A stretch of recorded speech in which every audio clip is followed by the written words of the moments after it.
एक तो ये फोन, चलियो युग जाहिरे सुध बिना, तो सुध बिना सुध बिना सुध बिना, चलियो युग जाहिरे सुध बिना। संसार के सभी प्राणियों का जीवन अज्ञानता के अंधकार में भटकते हुए बीता जा रहा है। तो यहाँ पर क्या है, ये है कि एक सेकंड, कि यहाँ पर संसार के सभी प्राणियों का जो जीवन है अज्ञानता में बीत रहा है। वो भटके हुए हैं कि हमें कौन सा रास्ता पकड़ना है, कहाँ जाना है। और उन्हें अपने परम धाम की तो सुध है ही नहीं कि, और क्योंकि तारतम्य नहीं है उनके पास, या तो ये समझ लीजिए। लेकिन वो भटकाव है उनके मन में कि हमें कहाँ जाना है। जी बिल्कुल, सौपन की बुद्धि होने के कारण भटका हुआ है। निरूपण नहीं कर जी। पाते परमात्मा कौन है, कहाँ पर रहता है, कैसा उसका धर्म है, क्या उसके लेने। एक और कभी आग पानी मिट्टी पत्थर, कभी पेड़ों को, इन्हों के पूछते पूछते उसका जीवन व्यतीत हो जाता है, और आखिर में फिर वही 84 लाख यूनिट भटक, है ना, बिल्कुल सही। जीते जी भी भटकना, सुंदर सा जी देखो, अंधकार में भटकते हुए बीते जा रहा है। अंधकार में भटकते हुए बीते तो जा रहा है, लेकिन क्या मरने के बाद भटकेगा? मरने के बाद भी भटकेगा ऐसा कैसे मन? मरने के बाद 84 लाख यूनिट में भटके। हाँ, 84। जीते जी अलग अलग भटक रहा है कि चाहिए तो सबको परमात्मा, लेकिन परमात्मा की सुध नहीं है, तो इसीलिए कह रहे चलियो जुग जाए री शुद्ध बिना, शुद्ध बिना। अब ध्यान देना, सुन साजी, शुद्ध बिना, शुद्ध बिना और शुद्ध बिना, तीन हाँ, बार कह चुके यहीं पर ही, और चौथा ये होगा शुद्ध बिना। यानी तीन तीन चार बार इस बात को कह दे कि बार बार उस पर फोकस डाला जाए, ताकि चित्त में, चारों अंतःकरणों में अखंड हो जाए। जी। 4 बार कहने का क्या मतलब था, यहाँ 4 भी और एक 5वां भी यहाँ पर शुद्ध बिना। एक ही चौपाई में 5 बार कह रही है शुद्ध बिना, शुद्ध बिना, शुद्ध बिना, शुद्ध बिना, शुद्ध बिना। कि सुध लो मतलब अपने वहां से निकलो बाहर। हाँ, चारों है। अंतःकरणों को भी समझो और अपने आप को भी समझो कि जिससे शरीर चला जा रहा है वो चेतन क्या है, कहाँ से आया है, जी। इनसे अलग हटकर तू कि हो। हाँ, कल्याण होगा और हमें कहाँ, कौन सा रास्ता पकड़ना है, कहाँ जाना है। बिल्कुल सही है ना। तो इसलिए महाराज जी यहाँ पर इस शब्द को विशेष जो महत्व दे रही, ताकि बार बार पता चल जाए कि कैसे जा रहा है हमारा जीवन, शुद्ध बिन, शुद्ध बिन, अज्ञानता में भटकते जा रहे हैं। हाँ, जी। 5 तत्वों के ही इस चक्कर में फंसे हुए हैं, है ना बंधन। अब आगे देखिए जिशो भाई। मूल प्रकृति मोह अहम ते उपजे तीनों गुण, सो पांचों में पसरे हुई अंधेरे 14 भवन। मूल प्रकृति से मोह तत्व उत्पन्न हुआ, जिससे अहंकार प्रकट हुआ। अहंकार से सत्व रज तम इन 3 गुणों की उत्पत्ति हुई। इन्हीं तीनों गुणों का फैलाव सभी पंचभूतात्मक ब्रह्मांडों में है, जिससे 14 लोकों में अज्ञानता का अधिकार अंधकार छाया हुआ है। यानी इस जगत के जो प्राणी हैं, तो इसमें अभी उनका तो हुआ नहीं प्रकटीकरण, महाविष्णु का प्रकटीकरण ही हुआ नहीं हुआ था ना। तो मूल प्रकृति में अभी बीज रूपी वो जो सुप्त अवस्था में थे। तो इंद्रावती जी ये कह रही हैं कि मैं उस समय होने वाली अनादि लीला का परिचय देता हूँ, क्योंकि इससे पहले सुध नहीं थी। तो सच्चिदानंद ब्रह्म के सत स्वरूप बाल स्वभाव से प्रेरित होकर लीला कर रहे हैं। जो जगत की रचना, उनकी इच्छा को मूल प्रकृति का नाम दिया गया।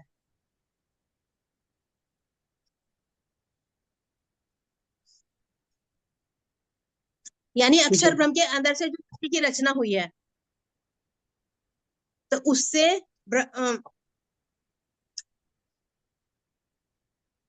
वो मनुष्य मतलब इसी में ही अटका हुआ है। उन्हें अभी ज्ञान नहीं है। आप बताइए अच्छी तरह से एक्सप्लेन करिए। नहीं नहीं नहीं, बता रहे हो आप, बता रहे हो आप, इसको भावार्थ को बढ़िया समझ में आ जाएगा। इसी मूल प्रकृति से अहंकार की रचना होती है। ये ऊपर तो से ये ऊपर, जो, यहाँ से पढ़िए। अच्छा, ये लीला ब्रह्म बाल जाकी इच्छा मूल प्रकृति अर्थात अक्षर ब्रह्म के अंदर सृष्टि रचना की इच्छा को भी मूल प्रकृति कहते हैं। हाँ, अब ये इसी मूल, निज लीला ब्रह्म बाल चरित, ये किसके लिए आया ब्रह्म शब्द? अक्षर ब्रह्म के लिए। तो अक्षर ब्रह्म ही बाल स्वभाव वाली लीला है। जिसकी इच्छा उसको मूल प्रकृति, यानी जाकी इच्छा मूल प्रकृति, यानी अक्षर ब्रह्म के अंदर जो सृष्टि रचना की इच्छा है उसको ही मूल प्रकृति कहते हैं। जी मूल प्रकृति यानी मूल, जैसे हमारा मूल मिला हुआ है, जड़ है, तो इस संसार की जड़ कहाँ है? अक्षर ब्रह्म की इच्छा है। क्योंकि इच्छा से जी सब बनती है, मिटती है, उनकी इच्छा है, तो उसी इच्छा को उनको मूल प्रकृति कहा गया। अब इस मूल प्रकृति से क्या उत्पन्न होता अहंकार, है? अहंकार। अहंकार की है। अब ये मूल प्रकृति का स्थान कहाँ पर है सुंदर साथ जी, बताएंगे मूल प्रकृति का स्थान कहाँ पर है जिससे सृष्टि की इच्छा उत्पन्न होती है? ये तो वहाँ है ना जी, महाविष्णु का उसमें अक्षर अक्षर ब्रह्म में ही। अक्षर ब्रह्म की बात हो रही है। सत्य हाँ, स्वरूप अक्षर के स्वरूप निर्मल के, सत्य स्वरूप के, हाँ सत्य स्वरूप के निर्मल चित्त में मूल प्रकृति। निर्मल चित्त में तो प्रकृति होती ही नहीं, किसी भी निर्मल चित्त में तो नहीं होती, उससे एक स्टेप नीचे आ जाइए। हाँ नीचे है, हाँ हो नहीं आ रहा, देख याद नहीं। निर्मल चित्त के नीचे जी महाकारण में है ना, महाकाल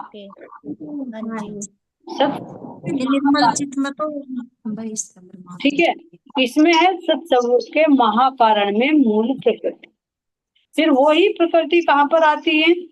सत्स्वरूप लिख के के केवल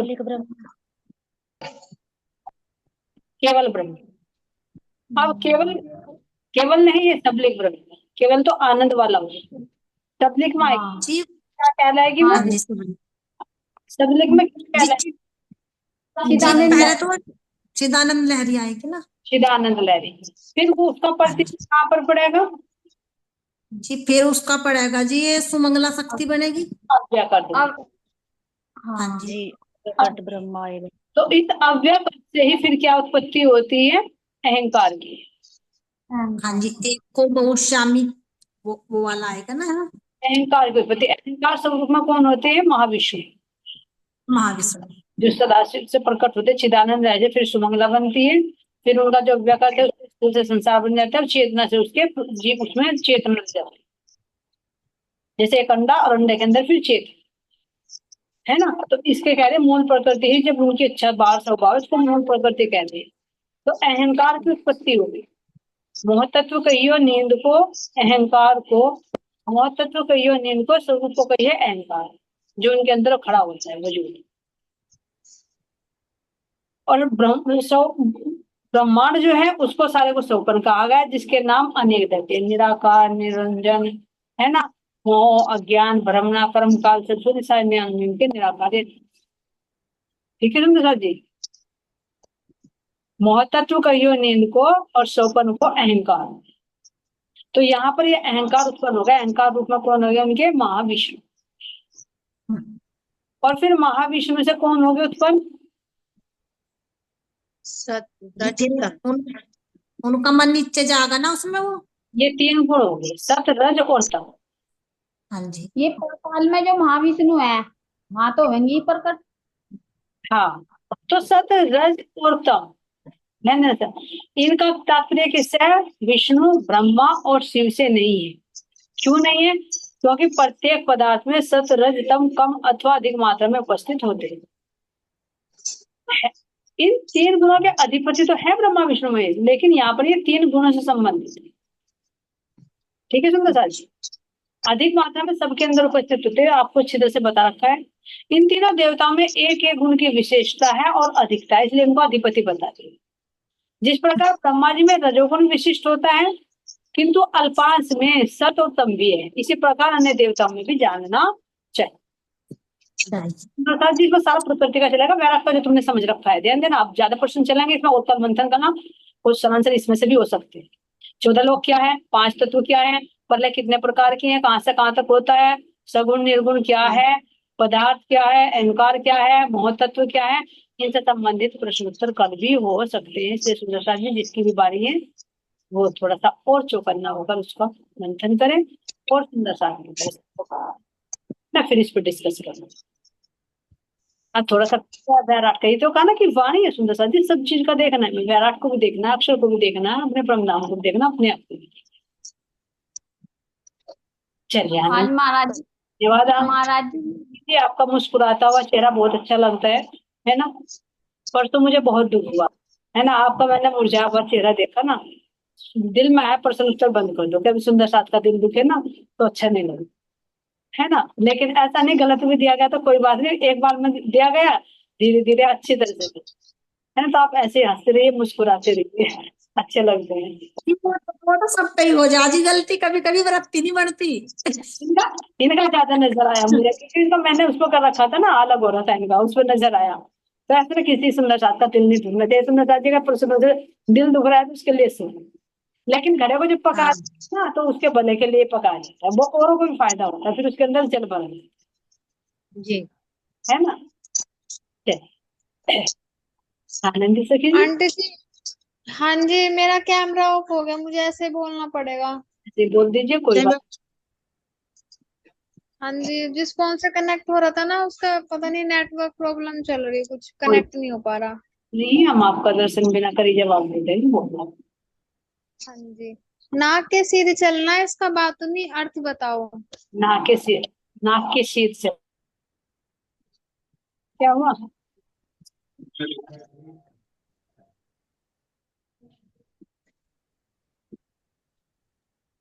प्रेम सखी जी, आप बताइए।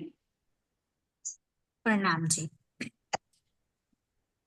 जी नाक की सीध चलना ये है जी, जैसे हमें इधर उधर नहीं देखना, अपनी वृत्तियों को ना इधर उधर नहीं देखना, बिल्कुल भी इधर उधर ध्यान नहीं रखना। जैसे हमारे राम रतन महाराज जी बिल्कुल नाक की सीध चलते रहे, क्योंकि उन्होंने इधर उधर भी नहीं देखा जिस टाइम वे मंदिर में जाने लग रहे थे। तो ऐसे ही हमें, जैसे कि मतलब जब हम इधर उधर देखेंगे ना तो हमारा ध्यान इधर उधर जाएगा, यानी कि हमारा लक्ष्य एक होना चाहिए, यही नाक की सीध है। हम कोई भी काम करें, यहाँ भी देख लो बारी बार ऐसा हो जा कि हमें कहीं जाना पड़ जा, तो कोई पूछ ला हमारे से कि तुमने रास्ते में वो भी देखा, तो ना मैंने तो नहीं देखा, कि मैं तो सीधी चली आ रही थी। तो महाराज जी ना बिल्कुल नाक के सीधे चल रहे थे, इधर उधर उनका कोई ध्यान नहीं था। मन में एक उमंग थी कि मुझे शायद वहां सदगुरु मिलेंगे, जब वे मतंग ऋषि के आश्रम में जा रहे थे। हाँ जी, ठीक है, स्नान, हाँ जी, स्नान करने का बातूनी बताओ।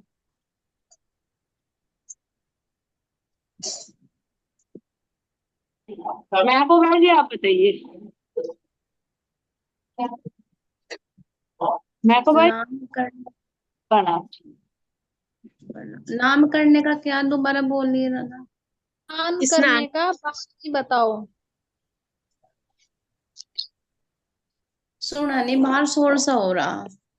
नहाने स्नान का करने, बात बताना, नहाने का। जो नहाने का। महाराज, हाँ महाराज जी तालाब में नहाते हैं ना तो स्नान करते हैं, तो उसका बातूनी बताओ क्या अर्थ है।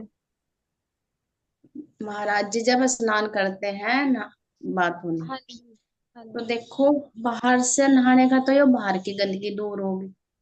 तो सतगुरु महाराज तो हमारे अंदर से ही में तो निर्विकार थे, उनके अंदर तो कोई विकार था ही नहीं। तो मैं जो अंदर से है, कहाँ अंदर से शुद्ध होना, शुद्धिकरण करना, तो हमारे महाराज जी को तो नहाने की जरूरत थी नहीं, मैं तो अंदर से श्वेत ही में तो नहाए हुए थे। उनके अंदर तो राज जी ने वो दे रखा था, वो नियामत बख्श रखी थी कि उन्हें तो नहाने की जरूरत ही नहीं पड़ी। उनके तो अंदर का जो नहाया धोया ना, सच्ची बताऊं, जो अंदर थी उनके, हमारी रतन भाई सकी, उनके उनके तन पे भी जल की। उन्हें तो बाहर भी शुद्ध नहीं थी, अब मुझे नहाना भी, अब मुझे वस्त्र भी पहनने। तो ऐसे तो हमें विकार रहित रहना, नहाने का यही तो मतलब है, जल में रहिए, कोरे रहिए। जो उदाहरण देखा मैं समझा हमारे सुंदर साथ जी, जल में रहिए, कोरे रहिए, यानी कि इस जल के अंदर रह रहे, इस मृत्यु लोक के अंदर रह रहे, तो हमें विकार रहित रहना, बिल्कुल कोरा रहना माया से। और अंदर ना, वो अंदर प्रेम राज्य का भरते रहना, भरते रहने। तो वही तो खाना हो गया, वही नहाना हो गया, वही पीना हो गया। मेरे तो यही भाव है सुंदर साथ जी। ठीक है मेरे। हाँ जी, अच्छा, हाँ इससे जी, इससे संबंधित एक चौपाई भी आती है, सुंदर सा जी, याद है किसी की? बहुत सरल सी हाँ चौपाई। जी मेरे याद है, मेरे बताइए, याद है जी। बताइए। पाकना पाकना होइए इन पानी, चाहिए अरस का जल। दो चरण, क्योंकि हम इस पानी चार चरण करिए। ना ना ये नूर के जमाल में वो भूल गई जी मैं। पूरा संसार करेगा पूरी। नहाइए हक के जमाल में तब होइए निर्मल।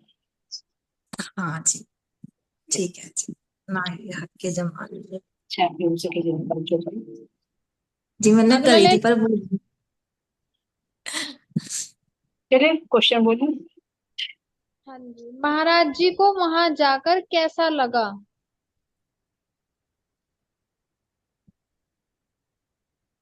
कहाँ जाकर?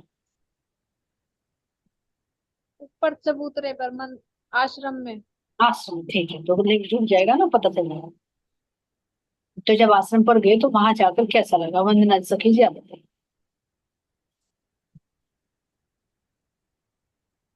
हाँ जी। जब वो उस चबूतरे पे पहुंचे जी, वहां पे मतलब वो एक ऊंची सी दीवार थी, चढ़ने का कोई रास्ता नहीं था। तो उनके मन में आ रहा था कि ये इतनी ऊंची दीवार है, किसी ने पौड़ी क्यों नहीं बनाई, सीढ़ियां क्यों नहीं बनाई। तो उनके मन में आया कि ये कोई जानवर ना चढ़ सके, इसलिए इस बचाव की वजह से उन्होंने सीढ़ियां नहीं बनाई। तो खैर वो सीधे मतलब कुछ जड़ को पकड़ के, पेड़ की जड़ को पकड़ के वहां पे चढ़ गए। तो एक पत्थर को तराश कर जो चबूतरा बनाया हुआ था, तो वहां पे वो चढ़े गए, लेकिन उन्हें वहां पे कुछ नहीं दिखाई दिया। तो वो चारों तरफ घूम घाम के फिर सीधे वापस आए नीचे।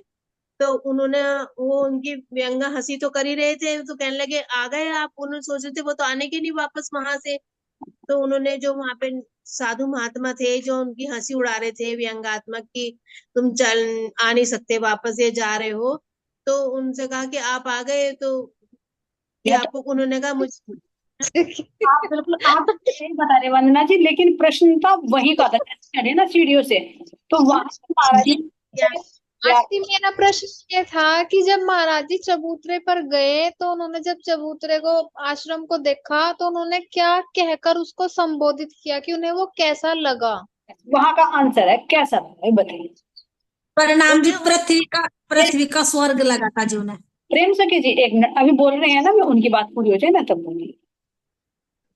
तो चारों ओरों ने भयंकर मतलब दिखाया, जंगल सा तो था ही, लेकिन उनको एक बहुत सुंदर मनोरम दृश्य लगा कि ये पूजा तप करने के लिए उत्तम स्थान है। उनके मन में ये आया, मन प्रफुल्लित हो गए। मन प्रफुल्लित हो गया। बिल्कुल बिल्कुल सही, बिल्कुल सही। वंदना जी ने सोचा मेरी राधिका जी बार बार प्रश्न पूछेगी ना, तो मैं सारे प्रश्नों का जवाब एक ये होता नहीं नहीं नहीं, आंटी, मैं है। स्टेप बाय स्टेप चलती हूँ। जब दिल में जैसे भरा जैसे उसको होता रोकना रहा वैसे मुश्किल होता है। गई। जब दिल में भरा रहता है ना, उसको रोकना बहुत मुश्किल होता है। तो आज वंदना सखी जी हमारी तैयारी करके आई ना, तो इसलिए रोके भी नहीं रुक रहा है, सारा कवर कर दिया नीचे तक का, है ना। चलिए प्रेम सखी जी के बात सुनते हैं। हाँ जी, प्रणाम जी। जी उन्हें ना यहाँ पे ऐसा लगे जैसे पृथ्वी का स्वर्ग हो। तो महाराज जी कह रहे कि, हाँ जी, महाराज जी कह रहे कि धन्य है वो मतंग ऋषि, मतलब जिनका यहाँ ये स्थान है, मतलब जिनका ये आश्रम है। तो यानी कि वे ना एकदम प्रफुल्लित और ऐसा उन्हें महसूस हुआ था, एकदम अंदर वो हो गए, तो उन्हें क्या हलचल सी जैसे खुशी होती है। तो ऐसा कि धन्य है वे मतंग ऋषि जिनका ये आश्रम है और ये पृथ्वी का स्वर्ग बताया। देखिए समस्या है। और जो सांसारिक जीव होते हैं, फिर यहाँ के डल्लब के गद्दे हो, अच्छा अच्छा खाना पीना हो, पत्नी साथ में हो, पति साथ में हो, अच्छा है ना, सब कुछ अच्छा हो, उसको स्वर्ग बताते हैं। लेकिन जो परमात्मा की खोज में निकलते हैं, जहां उनको शांत वातावरण मिलता है, ऐसा माहौल मिलता है, वो कह रहे कि पृथ्वी पर मेरे तो यही स्वर्ग है, वो सुख मिल रहा है, सुख ही स्वर्ग है समस्या। चलिए नेक्स्ट। आगे बोलो आंटी। हाँ आगे बोलिए। आश्रम को देखकर परम धाम का कौन सा पक्ष याद आया, वर्णन करें। आश्रम को देखकर कौन सा पक्ष याद आता है? अरे केवल एक ही सखी।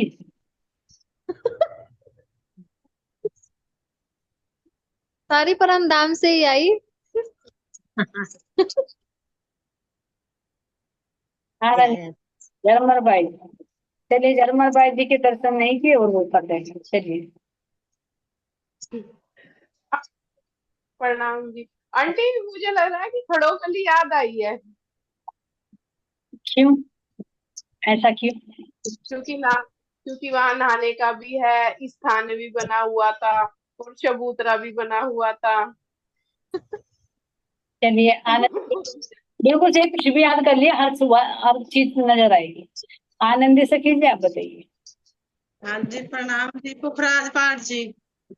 क्यों? क्यों? वो ऊंचाई पे था, और जो वो चबूतरा बताया ना, वो हमारी चांदनी पे चबूतरा, चांदनी महाराज एक मिनट मांगो भाई, आपके पास भी आएंगे, पहले एक सखी का सुन लेते हैं, क्या नजर आ रहा है यहाँ पर, बताइए। हाँ आंटी आपने एक बात नोट की, सबके पक्षों का नाम लेते हैं, सबके चेहरे पे कितनी रौनक आ रही वृंदावन में जब अपने घर के हाँ जी, पास की स्माइल आ जाती है। हाँ जी, देखो जैसे कि वो ऊंचाई बताई यार, मतलब वो हरियाली बताई, और वातावरण बहुत अच्छा। वो तो एक पुखराज की, और जो वो चबूतरा बताया, वो हमारी चांदनी पे जो राज्य महाराज जी बैठे हैं वहां से वो। और जो वहां का वातावरण है ना, बहुत सुगंधी वाला, हरा है, सुगंधी मिट्टी, ठंडी ठंडी हवाएं चल रही, और ये जैसी, और इसकी ये फल की महक आ रही वहां से, मतलब हर, मतलब वहां वातावरण बहुत अच्छा। तो पुखराज का बिहार जी, मुझे चांदने का भी जो और सुंदर साथ बताओगा जी, मुझे तो नजर आया। आनंद सखी इतनी होशियार, दो थप्पा मार दिया, दो बता दिए पहले। मैं आपको भाई जी से पूछे, फिर प्रेम सखी के पास चल के। हाँ जी। तो एक पर्सन उठा भी, जो हमारी आनंदी सखी ने बनाया, तो महाराज जी को यहाँ कौन सा पक्ष दिखाई दिया? महाराज जी को देख ले, पता चल गया था महाराज जी को पक्ष का। हमें कौन सी याद आ रही है? हम अपनी बात कर रहे, हमें क्या याद आया? हमें हाँ, वो दृश्य जब महाराज वहां पर गए, तो हमें कौन सा दृश्य नजर आया वहां पर? प्रणाम की कौन सी शोभा नजर आई है? मतलब महाराज जी के पास पहुंच गई थी। प्रेम सखी जी के पास चलते हैं।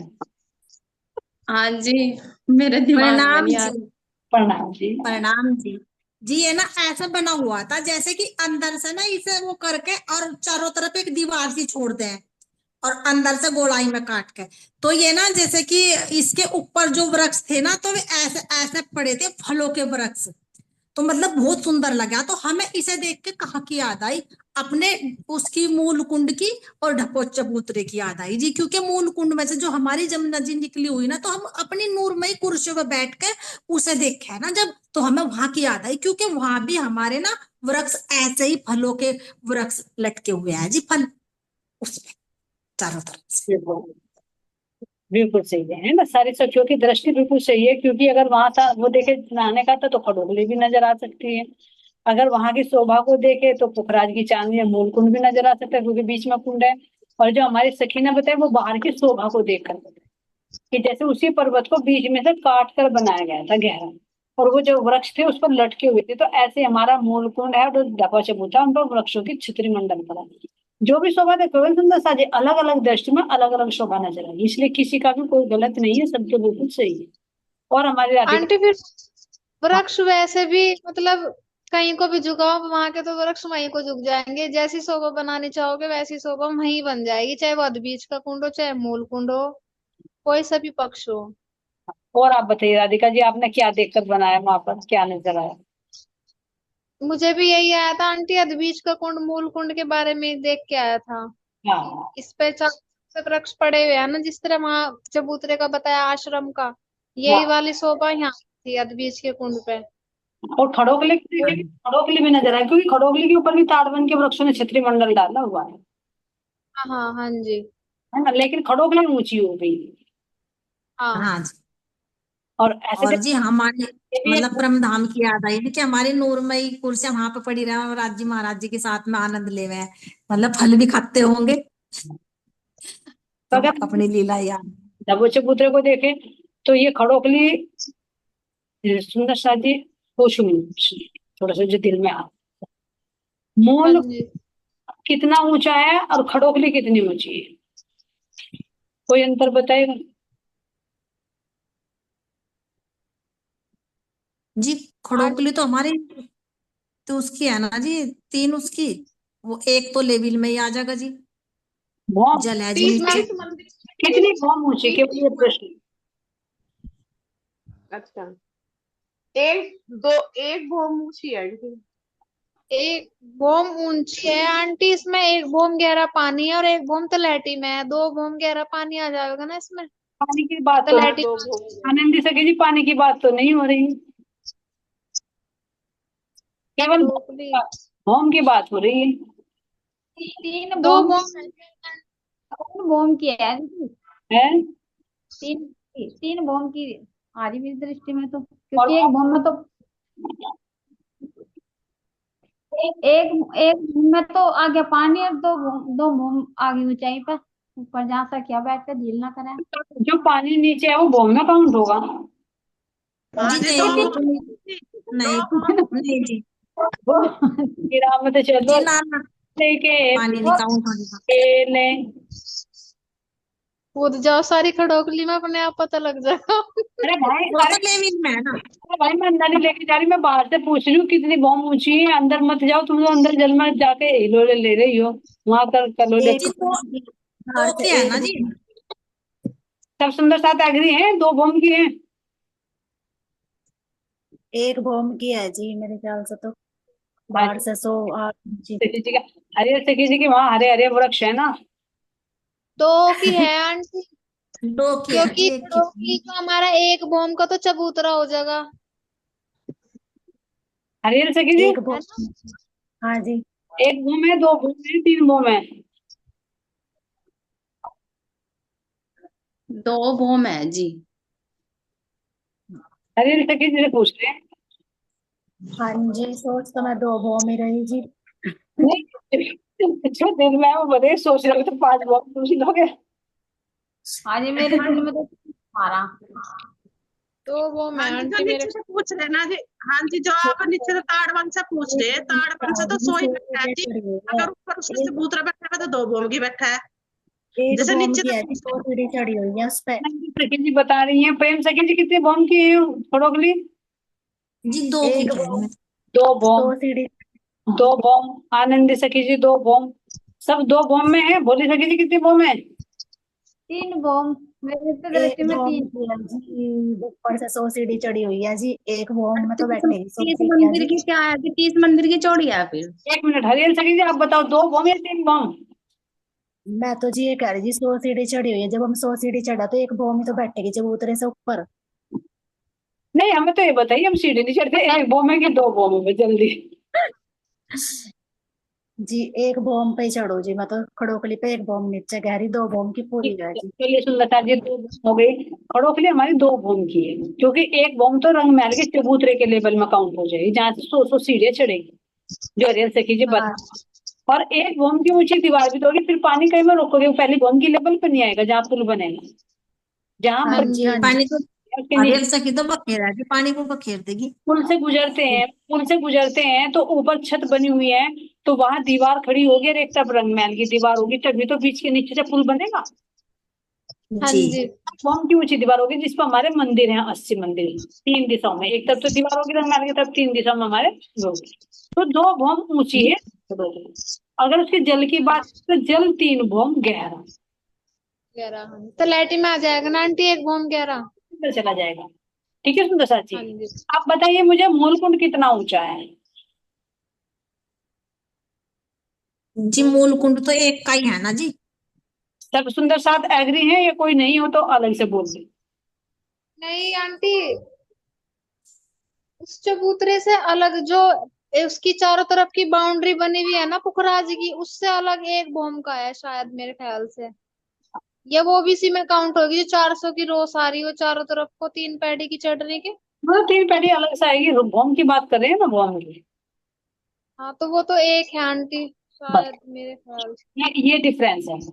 खड़ोगली 2 बॉम्ब की है और हमारा मूलकुंड 1 बॉम्ब का है। ठीक है, उनका है। इसके जल की बात करें तो जल कितना गहरा है मूलकुंड का? खड़ोगली का तो 3 बॉम्ब गहरा हो गया। तो 2 होगा आंटी। इसका 2 बॉम्ब, एक जल की जमीन के अंदर, एक इसके। ठीक है जिनके साथ। एक सर। हाँ जी, जब एक बार समझाया था ना, जब लीला तो काकी कैसा होगा? खड़ोकली में, तो दो दो मंदिर का जो पुल है ना, उसको से कूदते थे जब। हाँ बिल्कुल। अरे चलिए, चलिए राधिका जी आगे क्वेश्चन ले लीजिए। ज्ञान है। जी काफी दिन हो गए ना, खुद आए नहीं ना। नहीं, कूदते रहो अपने आप, कूदते रहो, छलांगे लगाते रहो। जी सतगुरु के बिना नहीं कूद सकते जी, भूल जा जी। ऐसे ये क्वेश्चन हो गया आंटी, पर फिर भी मैं बोल रही है एक बार, चबूतरे के मध्य में क्या था और महाराज जी ने क्या किया? बताया तो वैसे है नहीं अभी, लेकिन पता होगा शायद सब। पता है तो कोई बात नहीं, बताएंगे, बोलते रहिए आप। हैंड रेज करो सुंदर साथ जी। चबूतरे के बीच चबूतरे के सो भाई। चबूतरे के बीच में तो वो था मासी, जो उन्होंने बना रखा था वो, जिसमें हमन करें। अमन या हवन? हमन हमन हमन करें। है मन हवन हवन। झाड़ू भी लगी हुई थी, लकड़ियां पड़ी थी, दीवा बुझ के वो काला हो रहा था। अरे वो तो बाद में आएगा, पर्सन पहले जो पूछ रहे हो बताओ। महाराज जी की तरह नाक छुट जाओ परमात्माओं की भी। सतगुरु के लक्षण तो आएंगे ही। डाक गाड़ी तो, हाँ जी। डाक गाड़ी तो बनना ही है भाई। अगर गुरु के हाँ लक्षण ना आए तो फिर फायदा क्या? कि हाँ जी, आ गए लक्षण तो आ गए जी। तुम सतगुरु दीप किए जो आप समान, तो जब सतगुरु अपने समान करें तो डाक गाड़ी क्यों नहीं बनेंगे? बनेंगे बिल्कुल। हाँ जी। एक छोटा सा तालाब था जिसके मध्य में, उसके चबूतरे के पास। हाँ, चबूतरे के मध्य में एक तालाब था। ठीक है राधिका जी, प्रश्न और बोलिए इसमें से आप। हाँ जी, तालाब था जी, आश्रम उसमें बारिश का पानी इकट्ठा हो रहा था जी। आश्रम के कितने खंड थे? कितने खंड है आश्रम के? बोली सखी जी, क्या था, वर्णन करें। बोली सखी जी, आप बताइए कितने खंड थे? 3 खंड थे जी। पहले खंड में क्या था? पहले खंड में तो साफ सुथरा था और झाड़ू पड़ी हुई थी। और दूसरे खंड में वंदना जी बताएंगे, दूसरे खंड में क्या था? उसमें वो थी जी धूनी, धूना रमा हुआ था, धून से धुआं वो जो हो रहा था, और एक आसन भी पड़ा उसमें। आसन पड़ा हुआ था और धुआं, वो धुनी लंबी हुई थी, है ना? और तीसरे खंड में क्या था प्रेम सखी जी? जी तीसरे खंड में तो जी अंदर मतलब वो लकड़ी भी पड़ी थी हवन की कुछ, हाँ। और एक एक वो था जी शायद दीपक था ना, हाँ जी। काली बत्ती हो रही थी उसकी, ऐसा लग रहा था कि जैसे मतलब जलता हो या जला हो, कुछ इस तरह का वहां पे ये दो चीजें थी। ये 3 खंड थे आश्रम, है ना? हाँ जी। चौक के मध्य में तालाब था, एक खंड में झाड़ू थी, बिल्कुल साफ सुथरा पड़ा हुआ था, उसमें झाड़ू थी।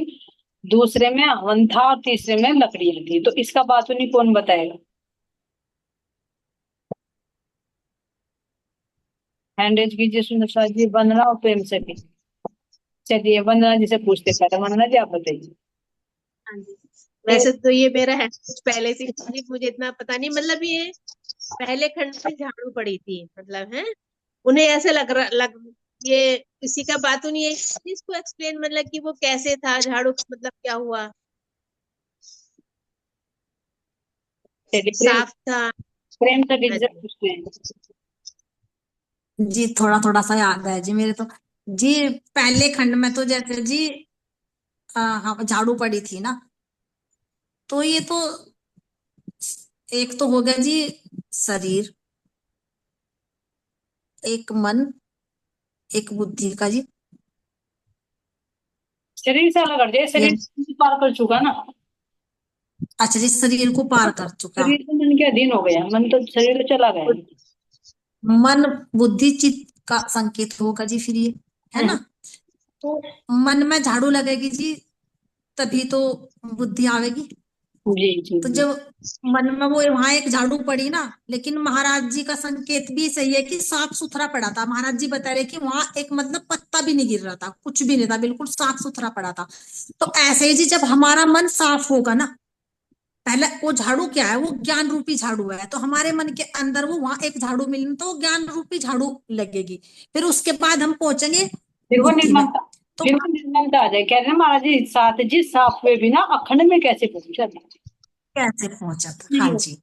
तो उस पर हम हाँ ध्यान देना सुंदर, ये अंदर की वृत्ति या आश्रम बना हुआ। जब हम 10 इन सीढ़ियों से विकार संसार चढ़कर ऊपर चलते हैं अंतरिक्ष मार्ग पर, तो इन ऊंचाइयों पर हमें चढ़ना पड़ता है, अंदर ही आश्रम बनते हैं।